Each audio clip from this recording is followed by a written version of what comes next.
The massive council chamber floated in the darkness of space, a monument to galactic civilization that had stood for 3,000 years.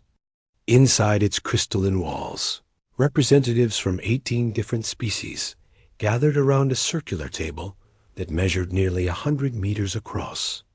Each species had their designated seat, marked with their symbols and equipped with translation technology that allowed everyone to understand each other perfectly. Ambassador Daeho Kim sat in Earth's chair, his weathered hands folded on the table before him. At 78 years old, he had represented humanity for 3 decades. His hair had gone completely white during his service, and deep lines marked his face. But his eyes remained sharp, watching everything, missing nothing. The Valkyrian representative was speaking. High Drone the Sika stood nearly 3 meters tall, her insectoid body covered in gleaming purple chitin. Her multiple eyes swept across the chamber as she addressed the council members. "We propose a new taxation system for primitive worlds," the Sika announced, her mandibles clicking with each word. "These species contribute nothing to galactic civilization. They consume resources but produce no innovation. They take but never give." Several council members nodded in agreement. The Korthan representative, a being made entirely of glowing plasma contained in a force field, pulsed brightly. "An excellent proposal. We must identify these parasitic species." Ambassador Daeho typed a note on his datapad. He did not look up. He did not react. This was not new. For 73 years, humanity had endured such comments in silence. "Let us be specific," the Androsi representative said. The crystalline being refracted light into rainbow patterns as it moved. Earth, the humans. They sit in this chamber year after year, saying nothing, contributing nothing. They are the very definition of a primitive species. Laughter rippled through the chamber. Not cruel laughter exactly, but dismissive. The kind of laughter adults might share when discussing a child's attempt to understand complex matters. Daeho continued typing. His expression never changed, the Sika's eyes fixed on the human ambassador. "Look at him. 73 years humanity has been part of this council. Has anyone ever heard them speak? They lack even the basic confidence to participate in civilized debate. Perhaps they simply have nothing worth saying," suggested the representative from the Moktar Confederacy, a being that resembled a floating jellyfish with dozens of tentacles. More laughter. Daeho saved his notes and closed his datapad. The session continued for another 3 hours. Humanity was mentioned 17 more times, always as an example of backwardness or failure. Each comment was recorded. Each insult was documented, just as they had been for 73 years. When the session finally ended, Daeho gathered his materials and walked to the exit. Other ambassadors passed him without acknowledgement, as if he were invisible. This too was normal. The human ambassador made his way through the corridors of Primara Station to his small office. Once inside, he activated the secure communication system and waited. Within seconds, a face appeared on the screen. Commander Ji-won Park looked younger than her 47 years. Her hair was pulled back in a tight bun, revealing sharp features and calculating eyes. "I watched the session," she said without preamble. 17 separate insults today. That's actually fewer than average. They're becoming comfortable with our silence," Daeho replied. "Comfortable enough to be careless." "Good." Ji-won's smile was cold. "How much longer?" "The Valkyrian are planning something significant. I can feel it in the chamber. The way the Sika kept looking at our seat. The private conversations during breaks." Daeho leaned back in his chair. "Soon, I think. They'll push too far very soon. We're ready when you give the word." Daeho nodded and ended the transmission. He sat alone in his office for a long moment, staring at the wall where he had hung a picture of Earth, that beautiful blue marble, so far from this place. The planet that everyone in the galaxy dismissed as insignificant. Thousands of light years away, on Earth itself, Commander Park stood in a command center buried 3 kilometers beneath the Gobi Desert. The facility was vast, stretching for kilometers in every direction. Thousands of personnel worked at stations, monitoring screens, analyzing data, coordinating operations across dozens of star systems. Captain Yuna Lee approached, her footsteps echoing in the enormous space. At 32, she was the youngest fleet captain in Earth's military. "Commander, the Indomitable is ready." "All ships are ready? How many?" Ji-Wan asked, though she already knew the answer. 300 warships fully operational. Another 200 in reserve. All hidden, all waiting. Ji-Wan turned to another officer. "Dr. Choi, status on the weapon systems?" Dr. Minho Choi looked up from his console. The scientist rarely left his laboratory, and his pale skin showed it. But his mind was perhaps the sharpest on Earth. "All systems operational. The quantum entanglement weapons are functioning perfectly. We've run another 1,000 simulations. Success rate is 99.7%. And the inhibitors? Ready to activate on your command. Every single one. We've been placing them for 73 years. They're in position throughout the galaxy." Ji-Wan walked to a massive holographic display that showed the Milky Way galaxy. Thousands of tiny red dots marked the location of Earth's hidden devices. FTL inhibitors, placed secretly over decades. Each one capable of disrupting hyperspace travel across dozens of light years. "We've been patient," Ji-Wan said quietly. "Every insult, every dismissal, every moment they treated us like primitive fools. We recorded it all. We learned from it all. While they laughed, we built. While they mocked, we planned." Captain Yuna stepped beside her commander. "Do you think they have any idea?" "None," Ji-Wan's voice was certain. "They see Ambassador Deho sitting silently and assume it's because we're too stupid to participate. They look at our simple ships and assume we're technologically backward. They observe our lack of exotic abilities and conclude we're evolutionarily inferior. They're wrong. Yes, but let them think they're right a little longer." Ji-Wan turned away from the display. "The Valkyrie are planning something. Deho can sense it. When they make their move, when they push their advantage too far, that's when we respond. How will we know when it's too far?" Ji-Wan smiled, and there was no warmth in it. "We'll know. And more importantly, they'll know. The entire galaxy will know that humanity's silence was never weakness. It was strategy. It was preparation. It was us giving them enough rope to hang themselves." In orbit around Earth, invisible to any sensors, the warship Indomitable floated in the darkness. Its hull was black, absorbing all light. Its weapons were charged but dormant. Its crew of 3,000 waited with the patience that had defined humanity's entire strategy.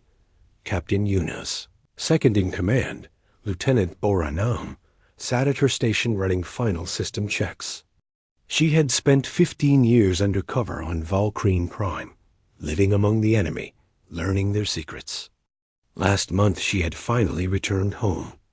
The intelligence she brought back was invaluable. Every ship in Earth's hidden fleet carried crews like this. People who had sacrificed years, sometimes decades, for this moment.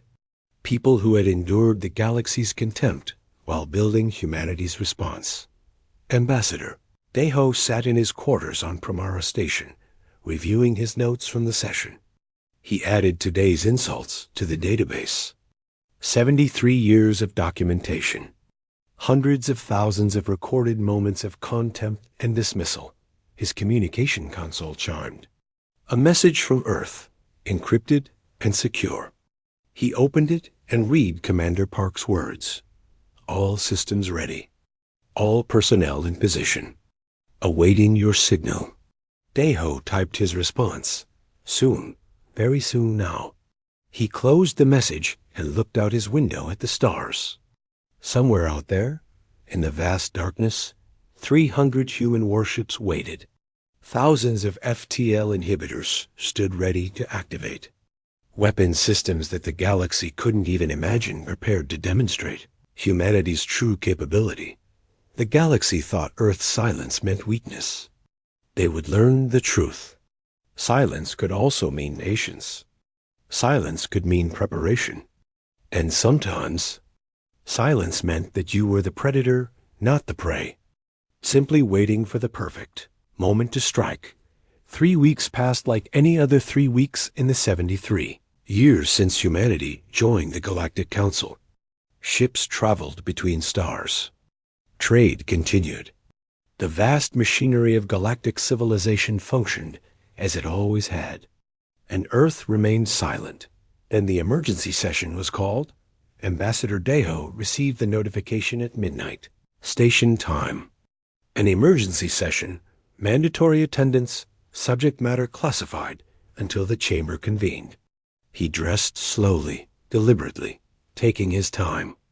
Whatever was coming, humanity would face it with the same calm they had maintained for decades.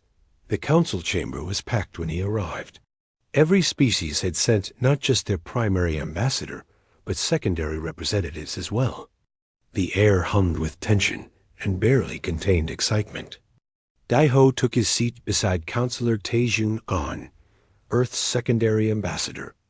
Taejun was younger, only 45, with the kind of intensity that Daiho had learned to temper over the years. "This is it," Taejun whispered. "Whatever they've been planning." Daiho nodded slightly, but said nothing. He activated his datapad and prepared to record. High Drone Desika called the chamber to order. Her mandibles clicked with satisfaction as she looked around at the assembled representatives. Honored members of the Galactic Council, we gather today to address a fundamental question about the nature of civilization itself. The holographic displays activated, filling the air above the council table with images and data. Daiho watched carefully, his fingers moving across his datapad, recording everything. For too long, Desika continued, we have operated under the assumption that all species granted council membership are equal. But observation and evidence tell us this is not true. Some species contribute greatly to our shared civilization. Others contribute nothing. The displays showed charts and graphs, measuring technological advancement, cultural output, military power, economic productivity. Earth appeared on every chart, always at the bottom.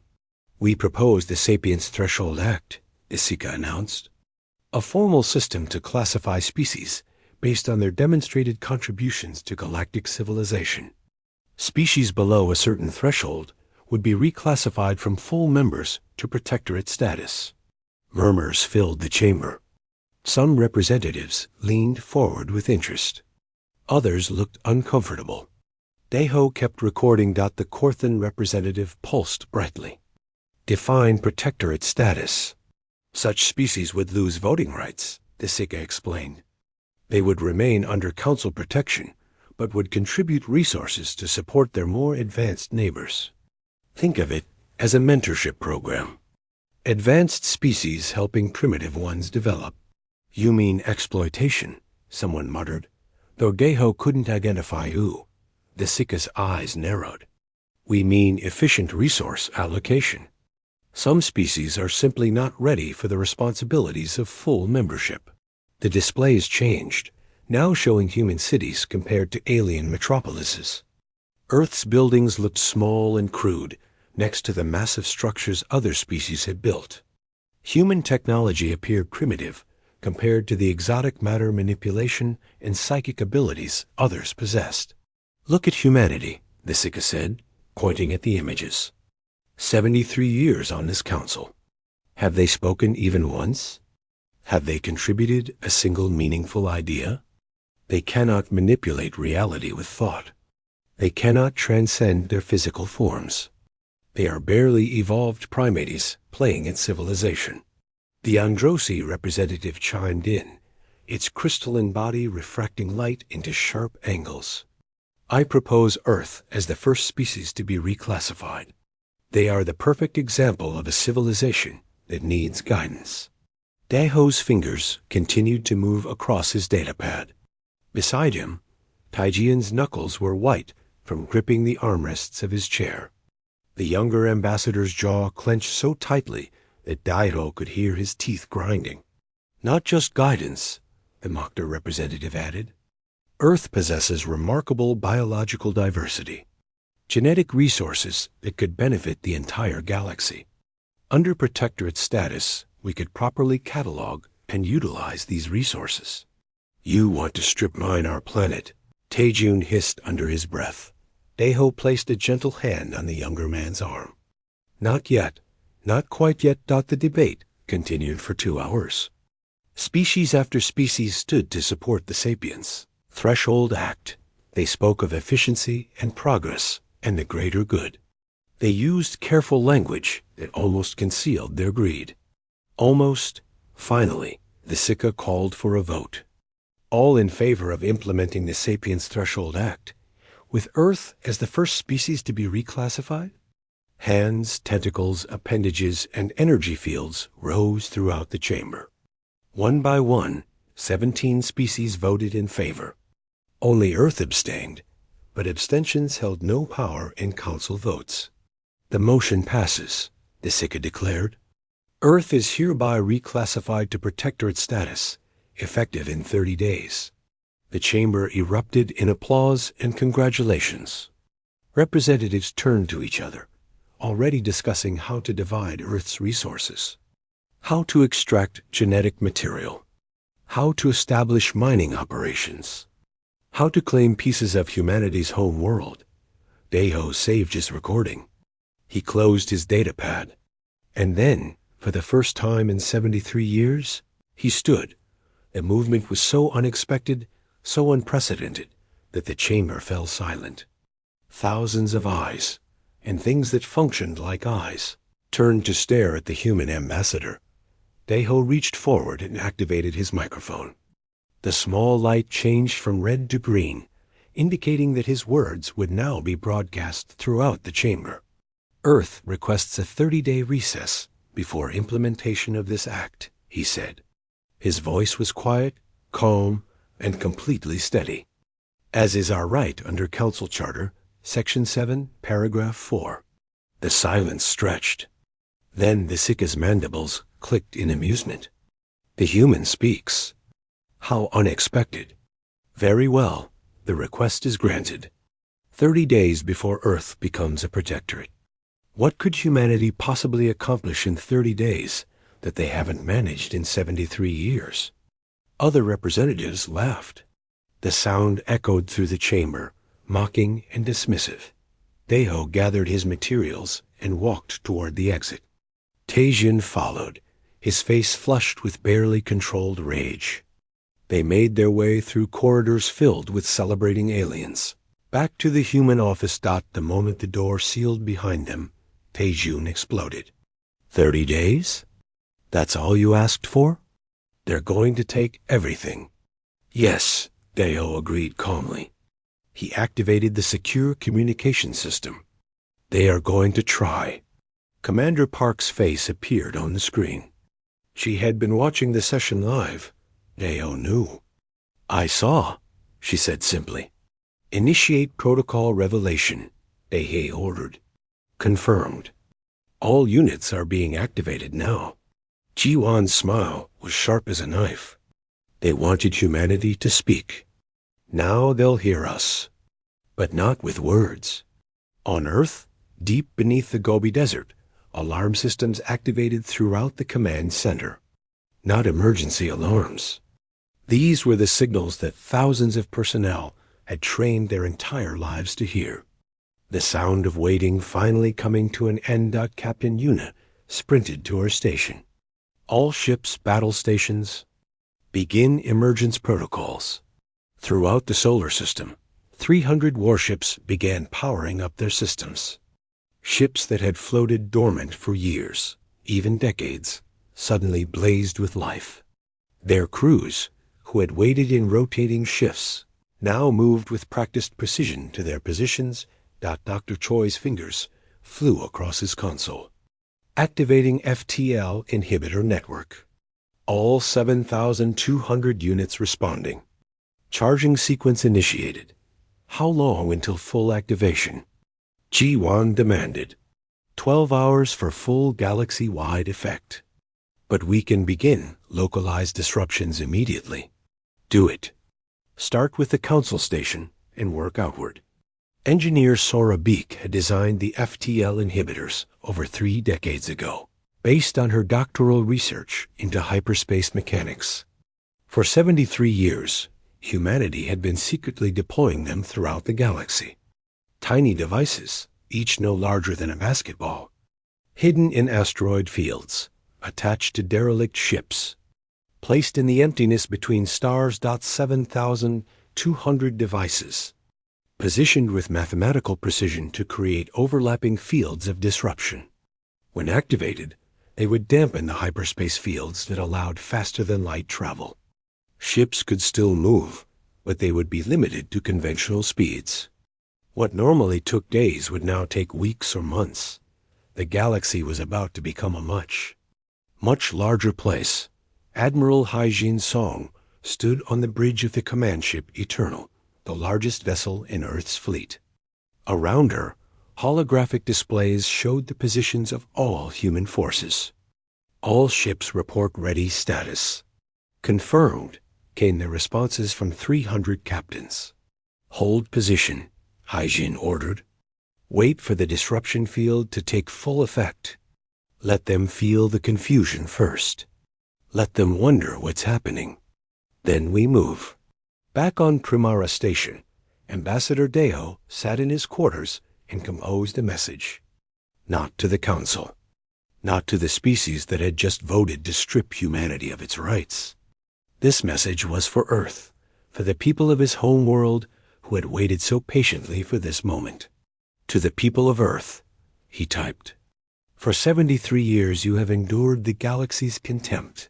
You watched as I sat silent, session after session, while others mocked us. Many of you questioned this strategy. Some of you demanded, I speak up, fight back, defend our honor. I ask now for your understanding. Silence was never weakness. It was preparation. Today, the galaxy pushed too far. Today, they made the mistake we've been waiting for them to make. Now they will learn what humanity has really been doing all these decades. Now they will understand that our silence was their warning, and they ignored it. What comes next is not revenge. It is justice. It is consequence. It is the galaxy learning that underestimating humanity was the greatest mistake they could have made. He sent the message and looked out his window. In the distance, he could see the lights of ships moving around the station. Soon those ships would find that their FTL drives no longer worked properly. Soon the entire galaxy would realize that something fundamental had changed, and 30 days from now, they would learn exactly what. Humanity had been building while everyone else laughed. The first ship to notice the problem was a Valkyrie cargo hauler, carrying exotic minerals from the outer rim. The captain engaged the hyperspace.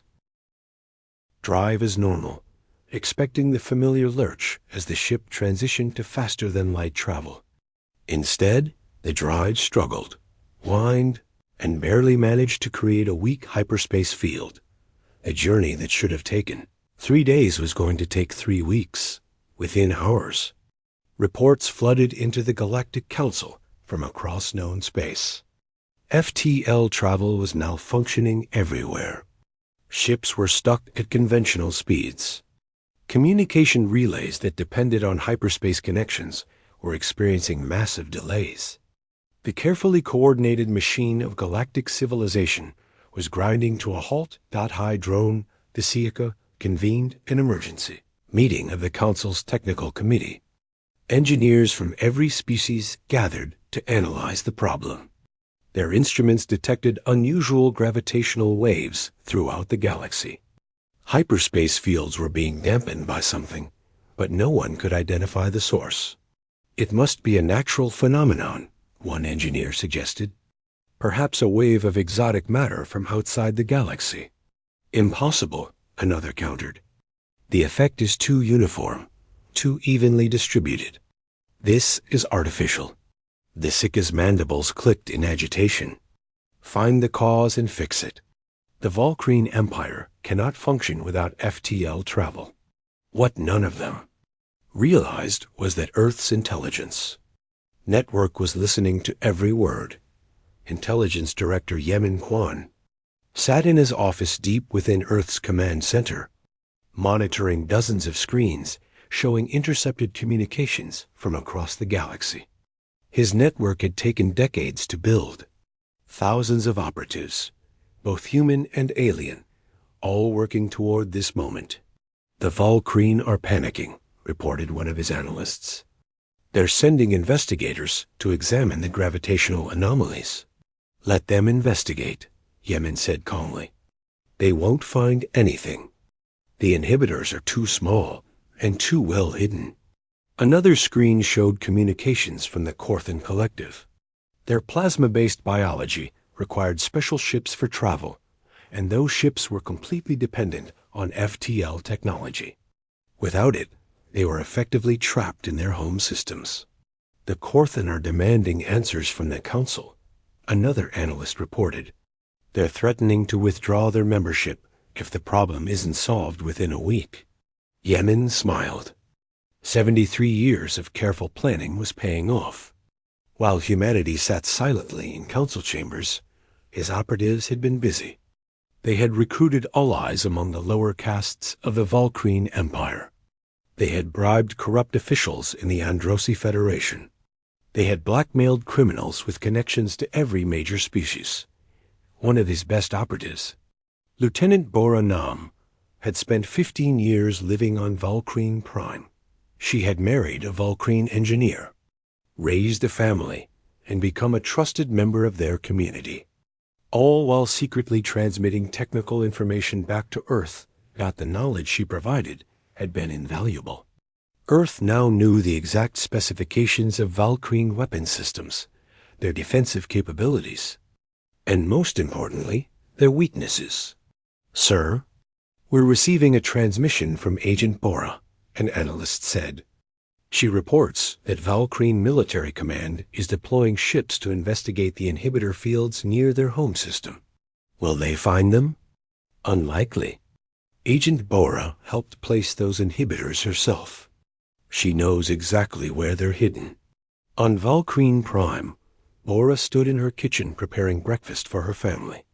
Her husband, a mid-level engineer in the Planetary Defense Network, was complaining about the FTL disruptions.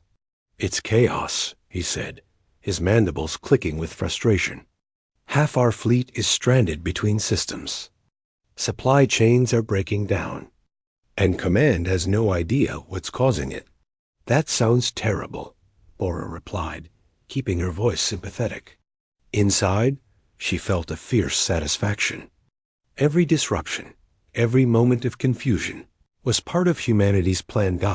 Her children came running into the kitchen, their young exoskeletons still soft and developing. They looked at her with trust and affection. Bora had genuinely grown to love her Valkyrian family, even knowing that her mission would eventually require her to leave them. Will you have to go away? Her oldest child asked. Because of the problems with the ships? Not yet, little one, Bora said, stroking the child's antenna gently. But yes, probably soon. She had already begun preparing for extraction. In 3 days, a human ship would arrive to take her home. 73 years of deep cover operations were coming to an end. Meanwhile, Captain Yuna stood on the bridge of the Indomitable, watching her tactical display. 300 human warships were moving into position throughout the galaxy. Ships that had been hidden for decades were now emerging from their hiding places. Navigation, report status, Yuna ordered. All ships have cleared their concealment zones. We're proceeding to assign positions at maximum conventional speed. Good. Maintain radio silence. Let's not announce ourselves until we're ready. The Indomitable had been hidden inside a hollowed-out asteroid in a dead system for 12 years. The crew had rotated in and out, with some personnel spending years in that dark, cramped space. All so that when this moment came, humanity would have ships exactly where they needed them. Captain, long-range sensors are detecting Valkyrie patrol ships in Sector 7, her tactical officer reported. Can they see us? Negative. Our stealth systems are functioning perfectly. They're using active sensors trying to find the source of the FTL disruptions. They're looking right past us. Yuna smiled. The Valkyrie had superior technology in many ways, but they had grown complacent. They assumed that superior technology meant they were safe. They never considered that an enemy might use simpler, more robust systems that were harder to detect. Maintain course and speed. If they detect us, we engage. But I'd prefer to reach our position unnoticed. In another part of the galaxy, Dr. Dong-Yoon Park was putting the finishing touches on humanity's most devastating weapon. The quantum entanglement system could disable enemy ships instantaneously across any distance. It worked by creating entangled particle pairs and using quantum mechanics to transmit destructive interference patterns. The alien species had never developed such technology because it seemed impossible by their understanding of physics. But humanity had approached the problem differently, using mathematical models that the other species had dismissed as theoretical nonsense. Final test is complete, Dong-Yoon reported to Commander Park via secure channel. We can disable shields and weapons on any ship whose quantum signature we've mapped. And you've mapped the signatures of the Council species? All of them, including their command ships, their defense stations, even their orbital platforms. When you give the order, we can shut down every major military installation the Council possesses. How long will they stay disabled? Permanently, unless they completely rebuild their systems with new quantum signatures, which would take years. Commander Park absorbed this information. A quantum weapon was their ultimate advantage. The aliens didn't know it existed, couldn't defend against it, and couldn't replicate it even if they captured one. Keep the system on standby, she ordered. We'll demonstrate it when the time is right. Back on Prumara Station, Ambassador Geho was receiving daily reports about the growing chaos. Ships stranded between systems, trade routes disrupted, communication networks failing. The carefully organized structure of galactic civilization was crumbling. Counselor Taejun entered his office with a concerned expression. The other ambassadors are asking questions. They want to know if we're experiencing the same FTL problems. What did you tell them? That Earth is investigating the phenomenon like everyone else. Good. Daeho turned to look out his window at the stars. Let them think we're just as confused as they are. Are you sure we should wait the full 30 days? They're suffering now. We could. No, Daeho interrupted firmly. We wait. They need to feel the full weight of their dependence on technology they don't truly understand. They need to realize how fragile their civilization really is. Taejun nodded, though he looked uncomfortable. Some species are starting to blame Earth for the disruptions. Of course they are. We're the easy target. The primitive species that can't possibly have caused this. Daeho smiled slightly. Let them blame us. Their accusations will make our demonstration even more effective. In the Androsi Federation's capital system, panic was setting in. Their entire economy was based on rapid transport of information stored in crystalline matrices. Without FTL travel, they couldn't move those matrices efficiently. Their banking system was collapsing. Their stock markets had frozen. The Androsi Council of Facets convened an emergency session, demanding answers from their scientists. None came. The crystalline beings, so proud of their advanced understanding of reality, were completely baffled by the FTL disruptions. Could it be the humans? One facet suggested dot, the others refracted light in patterns that indicated scorn. The humans? They barely understand basic physics. This is clearly a natural phenomenon beyond their comprehension. But the timing is suspicious. Right after we voted to reclassify them. Coincidence. The humans are primitive. They lack the capability for such sophisticated interference. Across the galaxy, similar conversations were happening among every council species. Some suspected Earth's involvement, but most dismissed the idea as impossible. Humanity was too backward, too limited, too primitive. That was exactly what humanity had been counting on. Admiral Hai-Jin Song reviewed the latest intelligence reports with satisfaction. Earth's ships were in position. The FTL inhibitors were functioning perfectly. The quantum weapons were ready. And the council species were so busy dealing with chaos that they hadn't noticed the military buildup happening around their home worlds. How long until the Valkyrie realize? We have ships surrounding their planet? She asked her intelligence officer. At least another week. Their sensor networks are overwhelmed trying to track all the FTL anomalies. They're not looking for conventional ship movements. Perfect. By the time they notice, it will be too late. In his quarters, Ambassador Deo composed another message to the Galactic Council. This one was formal, official, and would be delivered in exactly 27 days. To the Galactic Council, he wrote, Earth appreciates the 30-day recess granted to address our new status as a protectorate. We have used this time productively. On the 30th day, Earth will present its formal response to the Sapiens Threshold Act.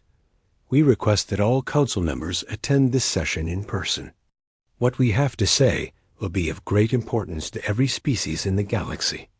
We trust you will find the time in your schedules, despite the current disruptions to galactic travel. He read the message over several times, enjoying the careful irony in every word. Then he sent it. The galaxy thought it understood humanity. They thought 73 years of silence meant weakness. They were about to learn how wrong they were. The 30th day arrived with a sense of dread that hung over Primara Station like a storm cloud. The Galactic Council reconvened, though many representatives had struggled to reach the station due to the ongoing FTL disruptions. Some had been traveling for 3 weeks, journeys that normally took 3 days. The council chamber was packed. Every species had sent their ambassadors, along with additional representatives and guards. The air hummed with tension and confusion. 3 weeks of technological chaos had left everyone on edge. High Drone Desika called the session to order, her mandibles clicking with irritation.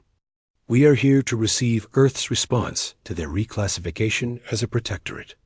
Let us hear what the humans have to say, and then we can address the ongoing crisis affecting our civilization. Ambassador Deo stood from his seat. But he didn't walk to the speaker's podium alone.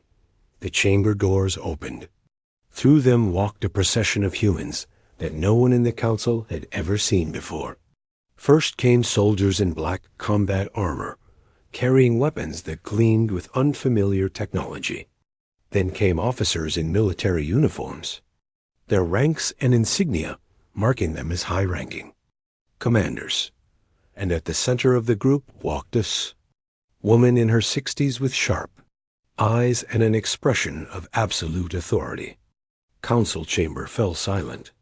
This was unprecedented. Completely against protocol, President Yoon Ji-han strode to the center of the chamber, her footsteps echoing in the shocked stillness. Admiral Hai-Jin Song walked beside her, along with Commander Park and a dozen other high-ranking human officials. President Han didn't ask for permission to speak. She simply activated the chamber's central holographic display and began. Members of the Galactic Council, she said, her voice clear and strong. I am President Yoonji Han of Earth. For 73 years, you have known only our ambassadors. Today, you meet the actual leadership of humanity. The Sika's eyes narrowed. This is highly irregular. You cannot simply, I can, President Han interrupted. And I will. You voted to strip Earth of its membership rights. You called us primitive. You mocked our silence. You assumed our lack of participation meant lack of capability. You were wrong. The holographic display activated, filling the air with images. Recordings of council sessions spanning 73 years. Every insult, every dismissal, every moment of contempt directed at humanity. The representatives watched their own words played back to them. We recorded everything, President Han continued. Every slight, every assumption, every moment you revealed your own arrogance. While you laughed at us, we learned about you. While you dismissed us, we studied your weaknesses. The images changed. Now they showed Earth's intelligence network. Thousands of operatives embedded throughout every council species. Agents in military installations, government offices, research facilities, even royal courts. The Valkyrie ambassador stood abruptly. This is espionage. An act of war. Sit down, Admiral Song said flatly. Or my Marines will make you sit down. For the first time, the council representatives noticed the human soldiers positioned at every exit. Armed, armored, and very clearly in control of the situation. President Han continued as if there had been no interruption. For 73 years, you wondered why we remained silent. Some of you thought we were stupid. Some thought we were afraid. You were all wrong. We were patient. We were building. We were preparing. The holographic display now showed the 300 human warships. Their positions around every council home world. Their weapon systems. Their troop complements. The Korthan representative pulsed with alarm. Those ships, they're surrounding our worlds. 500 ships around each of your home worlds, to be precise, Commander Park added. Plus another 200 in reserve. We've had them in position for the past 3 weeks. Impossible, the Androsi ambassador said, its crystalline form refracting light in patterns of disbelief. We would have detected such a fleet. You were too busy trying to fix your FTL systems, President Han replied. Speaking of which, I believe you're all wondering what caused those disruptions. The display changed again, showing the network of FTL inhibitors spread throughout the galaxy. 7,200 devices, positioned with mathematical precision. We built them, President Han said simply. We've been placing them for 73 years. Every trade mission, every diplomatic visit, every moment you dismissed us as harmless primitives, we were building this network. And 3 weeks ago, we activated it. The council chamber erupted in chaos. Representatives shouted accusations, demands, threats. High Drone the Sika attempted to activate the station's defense systems. Nothing happened. Your systems are offline, said hacker Narration, stepping forward from the group of humans. I control Kramara Station now. Every computer, every security system, every life support function. I've had backdoor access to your networks for 12 years. General Seojin Ro gestured to his Marines. They moved with practiced precision, securing the chamber's exits and disarming the few council guards who attempted resistance. This is an act of war. The Sika screamed. The Valkyrie Empire will crush you. Will you? Admiral Song asked calmly. She activated a new holographic display. It showed Valkyrie Prime in real time. Those are our ships in orbit around your home world. 500 of them. Their weapons are armed and targeted. The Korthan representative attempted to send a communication to their fleet. The transmission failed. You've blocked our communications. We've blocked everything, Nari confirmed. You're isolated, cut off, helpless. The Androsi ambassador's crystalline structure began to crack with rage. The superior species will never bow to primitive humans. We will fight. We will. Commander Park activated a small device on her wrist. The holographic display switched to show an Androsi colony world. A single human ship fired a demonstration shot. The beam passed through the planet's orbital defense grid as if it didn't exist, struck an uninhabited moon, and vaporized it completely. The council chamber fell silent. Every representative stared at the display, watching debris drift where a moon had been moments before. That was our quantum entanglement weapon, Dr. Dong-Yoon Park explained, stepping forward. It ignores shields. It can't be blocked. And we can fire it at any target in the galaxy instantly, regardless of distance. President Han let the silence stretch. Let the implications sink in. Let the council representatives understand exactly how powerless they were. Now, she said finally, let me explain what is going to happen next. The Sapiens Threshold Act will be rejected, unanimously. Every species in this chamber will vote against it. We will not, Asika began. You will, President Han interrupted, because the alternative is war. And you will lose. We have ships around your worlds. We have weapons you can't defend against. We control your communication networks and your station systems. We've been preparing for this moment for 73 years while you laughed at us. The Mokta representative's tentacles writhed in agitation. What else do you demand? A formal apology from every council species for 73 years of insults and discrimination, delivered personally by each species head of state. Outrageous! Several voices shouted. Non-negotiable, Admiral Song replied. You treated us with contempt for 73 years. You will apologize. President Han continued. Additionally, reparations will be paid to Earth for the damages caused by your discrimination. The amount will be determined by an independent arbitration committee. We will never agree to this, the Androsi ambassador said. Though its voice lacked conviction. Commander Park activated the quantum weapon display again. Would you like another demonstration? I have a list of uninhabited moons throughout your territory. The crystalline being fell silent. Finally, President Han said, a council charter will be amended. New provisions will prevent any species from being reclassified or discriminated against based on technological level or cultural development. All council members will be treated with dignity and respect. High Drone the Sika's mandibles clicked rapidly, a sign of extreme agitation. And if we refuse? You cannot occupy all our worlds forever. We don't need to occupy them, Admiral Song said. We just need to destroy your industrial capacity, cripple your military, and leave you in the same state you intended for Earth, primitive, helpless, at the mercy of others.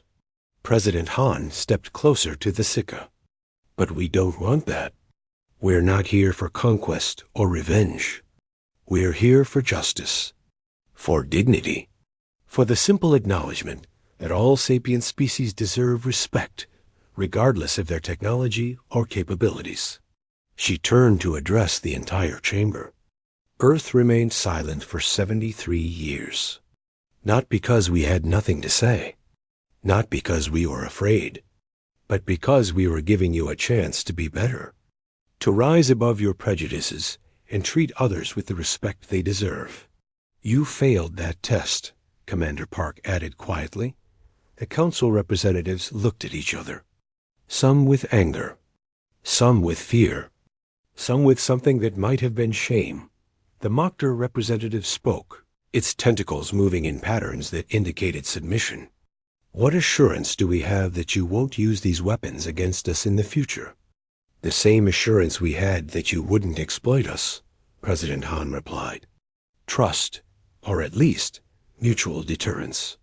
You know now that we can defend ourselves.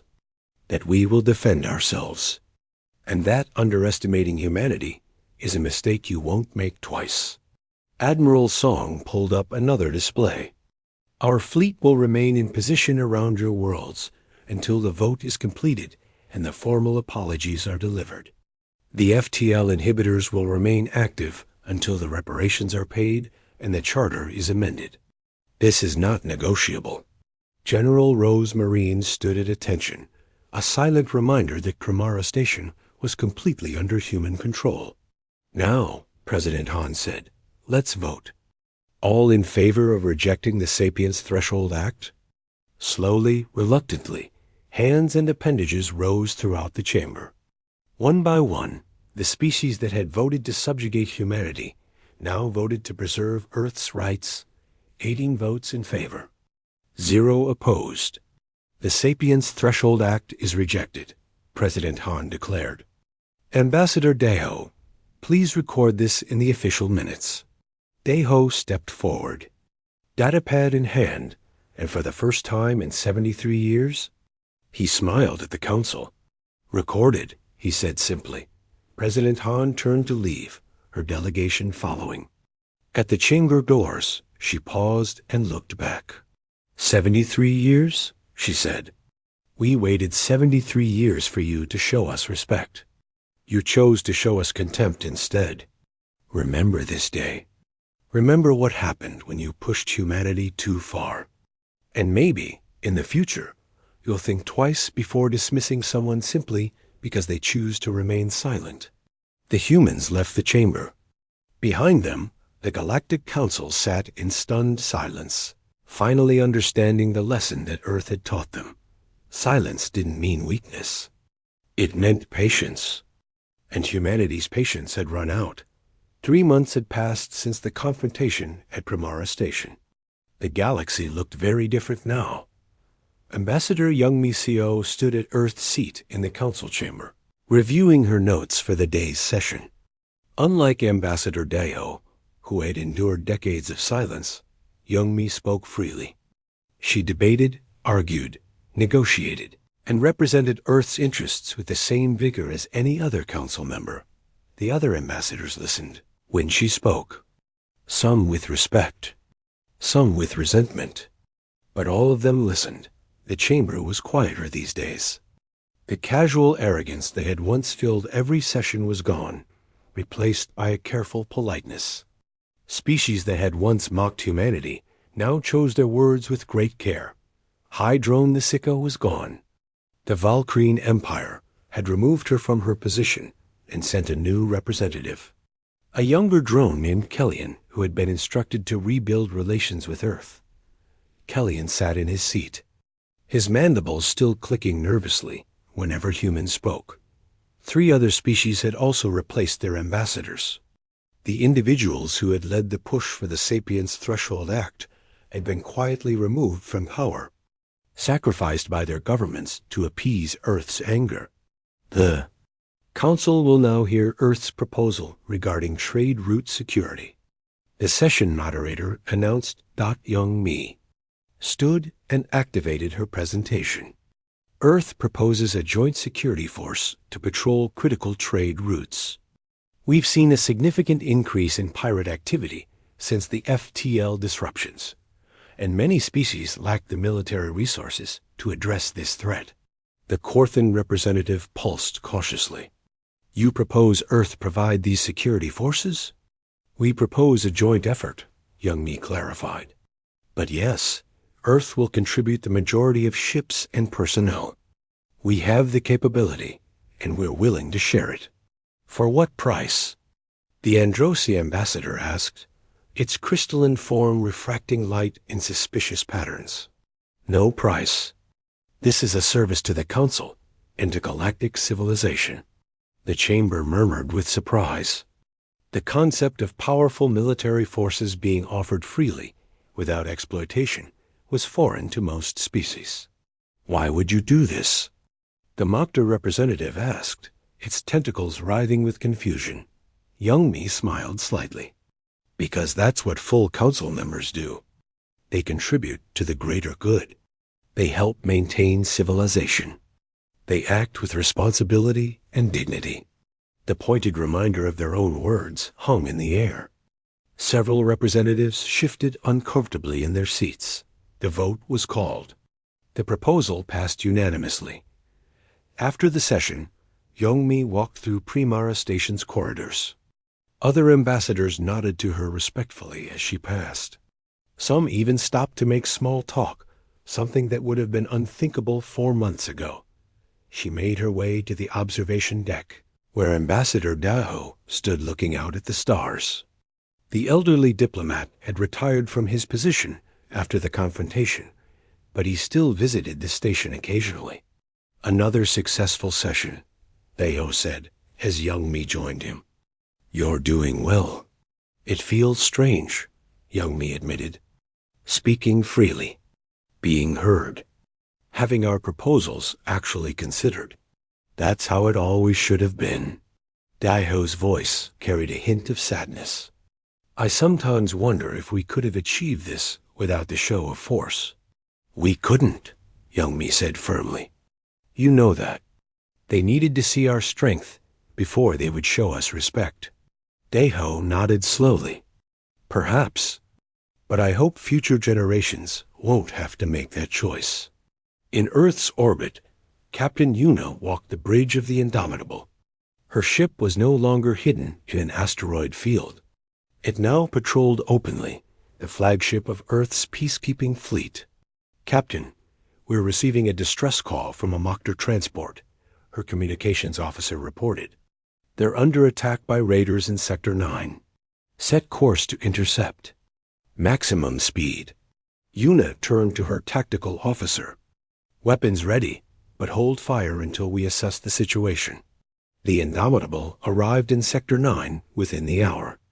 3 raider ships were harassing a civilian transport, demanding cargo. When they detected the human warship, they immediately broke off and fled. "Pursue?" the helmsman asked. "No. Make sure the transport is safe, then resume patrol." Yuna opened a channel to the Moktar ship. "This is Captain Lee of the Indomitable. Are you damaged?"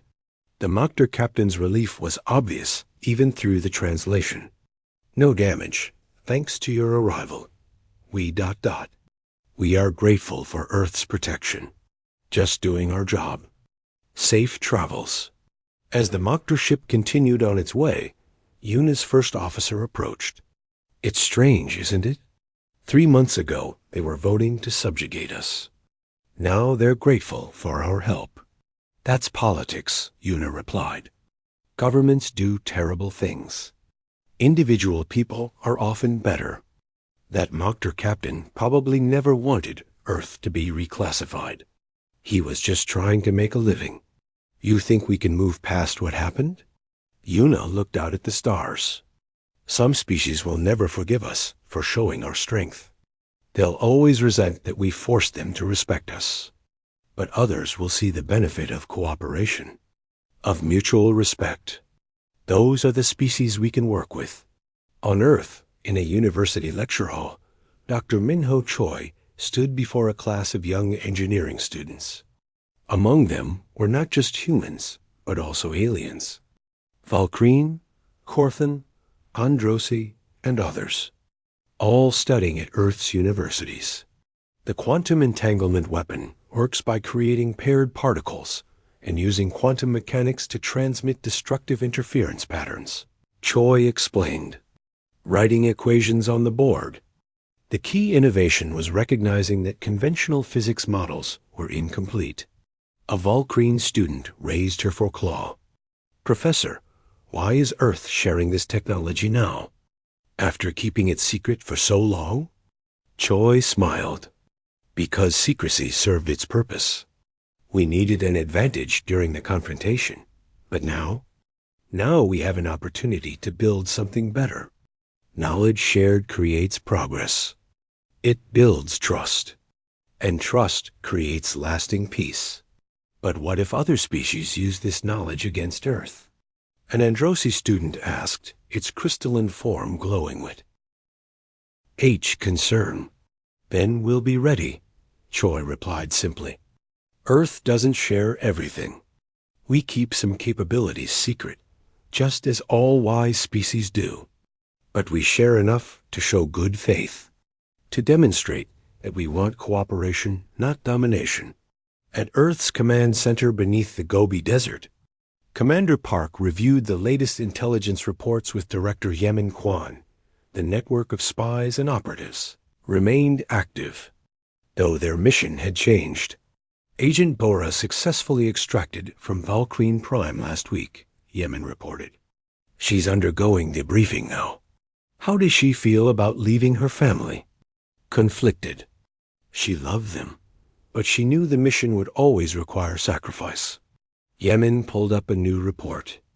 We've received requests from 3 council species asking for Earth's help training their intelligence services. Park raised an eyebrow. They want us to teach them how to spy on them? Essentially, yes. They're more worried about internal threats and non-council species now. They figure if Earth could build such an effective intelligence network while being dismissed as primitive, we must be very good at it. Interesting. Park considered the request. Accept the Androsi and Mokta requests. Decline the Valkyrie for now. Let them wait a bit longer. Still don't trust them? I don't trust anyone completely. That's why I'm good at this job. Park pulled up a galaxy-wide display. But I do believe some species are capable of change. The Androsi have been genuinely cooperative. The Mokta paid their reparations early and without complaint. The Valkyrie are still sulking. In a small apartment on Mars Colony, historian Junho Lim put the finishing touches on his comprehensive record of Earth's 73 years of silence. The book was titled The Patient Predator: How Humanity Taught the Galaxy to Listen. It detailed every insult, every moment of preparation, every piece of the strategy that led to the confrontation. But it also included something else. Accounts from alien citizens who had opposed their governments. Treatment of Earth. There was an interview with a Valkyrie engineer who had spoken out against the Sapiens Threshold Act and lost his job. A Korthan philosopher who had written extensively about the ethics of treating other species with dignity. An Androsi artist whose work celebrated human resilience. The lesson isn't that humanity is superior, Juno wrote in his conclusion. The lesson is that every sapient species deserves respect. That silence can mean many things. That patience is a form of strength. And that those who mistake kindness for weakness will eventually learn a painful lesson. The book was published simultaneously in 43 languages, including every major council species' primary language. It became required reading in diplomatic academies across the galaxy. On a transport ship heading to Earth's Lunar Military Academy, young officer Hanyul Shin reviewed her assignment details. Fresh from basic training, she was being assigned to the Indomitable as a junior tactical officer. An older officer sat beside her, a veteran who had served during the confrontation. First assignment? He asked. Yes, sir. I'm nervous. Don't be. The Indomitable has the best captain in the fleet. The veteran looked out the viewport at the stars. You're part of something important, Ensign. The generation that will maintain what we built. Sir, can I ask you something? Is it true that Earth sat silent for 73 years while being mocked? It's true. Why did we wait so long? The veteran was quiet for a moment, considering his answer. Because, Ensign, when you know you're the most dangerous thing in the room, you don't need to announce it. You just wait for the right moment to remind everyone why they should have been more careful. But isn't it better to show strength immediately? To prevent the insults in the first place? You'd think so. But if we had shown our strength right away, the Council would have feared us from the start. Fear creates hostility. Instead, they dismissed us. They grew comfortable. And when we finally demonstrated our capability, we did it from a position of moral authority. They had wronged us first. That matters. Hanyul thought about this. So we let them make the first mistake? Exactly. And we made sure it was a big enough mistake that the lesson would stick. The veteran smiled slightly. You'll understand better once you've served for a while. The galaxy is complicated. Power alone doesn't create lasting peace. You need power combined with legitimacy, respect, and the willingness to use force only when necessary. The transport approached Earth's moon. Through the viewport, Haniel could see the massive military academy where thousands of young officers trained. Some were human. Others were aliens, sent by their governments to learn from Earth's military tradition. One more thing, Ensign, the veteran said as they prepared to disembark. Earth didn't just demand respect. We earned it by being patient, strategic, and overwhelmingly prepared. We proved that we could destroy our enemies. But we chose instead to change the system that made us enemies in the first place. Haniel nodded, feeling the weight of that responsibility dot back on Primara Station. The Galactic Council convened for another session. Ambassador Youngmi took her seat among the other representatives. The Vulkreen ambassador still looked uncomfortable. The Androsi ambassador had learned to approach every topic with careful diplomacy. The Korthan representative now pulsed with measured respect. The council recognizes Earth, the moderator said. Youngmi stood. Earth proposes a cultural exchange program. We invite students from all council species to attend our universities, and we request permission to send human students to your institutions. For what purpose? Asked a new ambassador from a species that had recently joined the council. To learn from each other. To build understanding. To ensure that the next generation grows up seeing each other as partners, not threats. The vote passed unanimously. After the session, as Youngmi walked through the station's corridors, she passed a group of young aliens clustered around a viewing screen. They were watching a human entertainment program, laughing at the jokes, enjoying the story. One of them, a young Vulkreen student, noticed her and waved enthusiastically. Ambassador CO, we're learning about human culture for our exchange program. Youngmi smiled and waved back. This, she thought, was the real victory. Not the warships or the weapons or the show of force. Those had been necessary to break the old patterns.